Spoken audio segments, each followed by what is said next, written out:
할렐루야. 오늘 시편 9편 말씀 함께 나누겠습니다. 오늘 9편 말씀은 법정에서, 법원에서 사용되는 그런 단어들이 많이 나옵니다. 자, 우리 4절을 보겠습니다. 주께서 나의 의와 송사를 변호하셨으며 보좌에 앉으사 의롭게 심판하셨나이다. 자, 송사, 변호, 심판, 또 뒤에 보면 판결, 이런 단어들이 나옵니다. 자, 여러분 생각해 보시죠. 어떤 사람들이 법원에 가면 두려워할까요? 죄 지은 사람일 겁니다.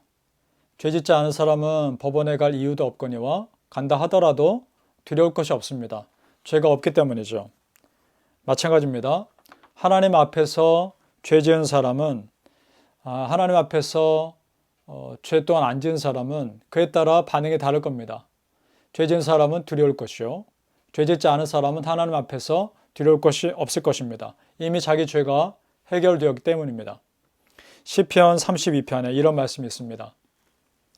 허물의 사함을 받고 자신의 죄가 가려진 자는 복이 있도다. 마음에 간사함이 없고 여호와께 정죄를 당하지 아니하는 자는 복이 있도다. 이렇게 말씀합니다. 그렇다면 여러분 어떻습니까? 반대로요. 여호와께 정죄를 당한다는 건 돌이킬 수 없는 심판 판결을 받는 겁니다. 그것만큼 심각한 것은 없는 것이죠. 그러면 더불어서요. 상대적으로 그런 여호와 하나님께 용서받았다는 것은 너무나 기쁜 것이죠. 마지막 날 여러분 우리 모두는 하나님 앞에 설 겁니다. 그리고 천국과 지옥 둘 중에 한 곳에 반드시 가야 합니다. 중간지대는 없습니다. 천국에 가든지 지옥에 가든지 결정되게 되어 있습니다. 그리고 그때의 결정은 영원한 것입니다. 여러분 여기서 말하는 영원은요 100년, 200년이 아닙니다. 1000년, 2000년도 아닙니다. 영원입니다. 얼마나 소중한 시간인지 모릅니다. 지옥에 간 사람이 천국으로 옮길 수 없고요. 천국 간 사람이 지옥으로 떨어지지도 않습니다. 그때의 판결은 정말 영원입니다. 따라서 여러분 지금 기회가 있을 때 우리가 철저히 회개하고 하나님 앞에 겸손히 은혜를 구하며 죄 용서함을 지금 받는 것이 중요한 것입니다. 바라기는 두렵고 떨리는 마음으로 오늘 하루도 하나님 앞에 은혜 구하는 겸손한 신앙인들 다 되시기를 간절히 소망합니다. 오늘 시편을 기록한 다윗이 여호와의 그 법정에서 두려워하지 않는 이유가 두 가지가 있습니다. 첫째는요, 9절을 보겠습니다. 여호와는 압제를 당하는 자의 요새이시요 환난 때의 요새이시로다. 무슨 말인가요? 하나님은 연약한 자들의 편에 서시는 분임을 믿기 때문에 두려워하지 않습니다.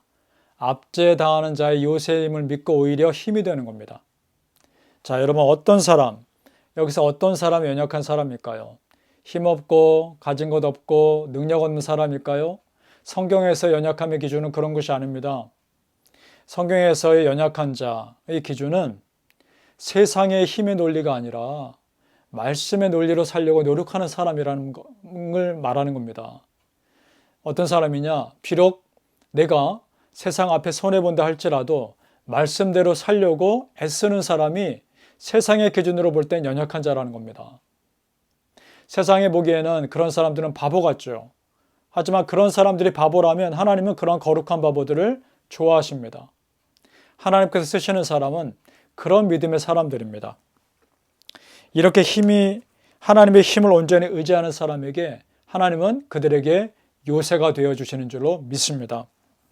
세상에서는 약자일지 모르나 진정한 강자이신 하나님께서 그들을 지켜 보호하시는 분인 줄로 믿습니다. 믿으십니까? 두 번째로 다윗이 또 여호와의 법정에서 두려워하지 않는 이유는 하나님의 의로우심 때문입니다. 8절 말씀 봅니다. 공의로 세계를 심판하시며 정직으로 만민에게 판결을 내리시리로다. 공의로 정직으로, 공의와 정직, 그 하나님의 신실하심, 하나님의 심판은, 판결은 조금도 빈틈이 없음을 믿기 때문입니다. 사도 바울도 신약 성경에서 비슷한 말씀을 전합니다. 디모데후서 4장 7절에서 8절 말씀인데요. 함께 보겠습니다. 나는 선한 싸움을 싸우고 나의 달려갈 길을 마치고 믿음을 지켰으니 이제 후로는 나를 위하여 의의 면류관이 예비되었으므로 주 곧 의로우신 재판장이 그날에 내게 주실 것이며 내게만 아니라 주의 나타나심을 사모하는 모든 자에게도니라. 자, 의의 면류관이 예비되었고 그 의의 면류관을 하나님께서 직접 나에게 주신다는 사실입니다. 내가 믿음대로 살려고 노력하는 그런 삶을 살았을 때 말입니다. 여러분 어떻습니까? 여기서 주시다라는 표현, 보상하다, 갚아주다 그런 뜻입니다. 내가 지금 어려워도요, 믿음의 삶을 살려고 노력했을 때 세상 사람들과 똑같은 그런 논리로 살지 않고 성경 말씀대로 살려고 노력했을 때 그때 하나님께서 나에게 어떤 말씀 하실까요? 여러분 어떤 기대감이 있습니까? 잘했다, 착하고 충성된 종아, 너에게 예비한 의의 면류관을 너에게 씌워주노라 하면서 하나님께서 나에게 그 의의 면류관 씌워주실 때 여러분 얼마나 감격스러운 순간일까요? 여러분 그날을 기대하시기 바랍니다. 그날이 올 겁니다. 압제당하는 상황에 지금 계신 분이 계실지 모르겠습니다. 그러나 여러분 기대하십시오. 하나님께서 예비하신 의의 면류관이 있음을 믿으시기 바랍니다.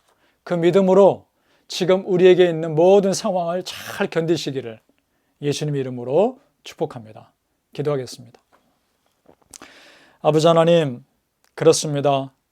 의로우신 재판장이신 우리 아버지 하나님, 정말 그 하나님 앞에 두렵고 떨림으로 오늘 하루를 살게 하여 주옵소서.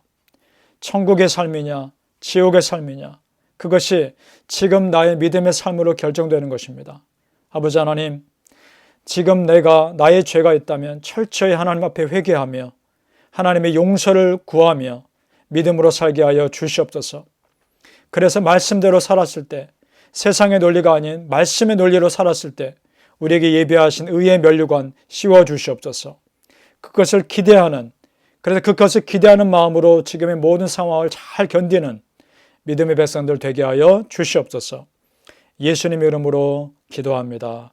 아멘.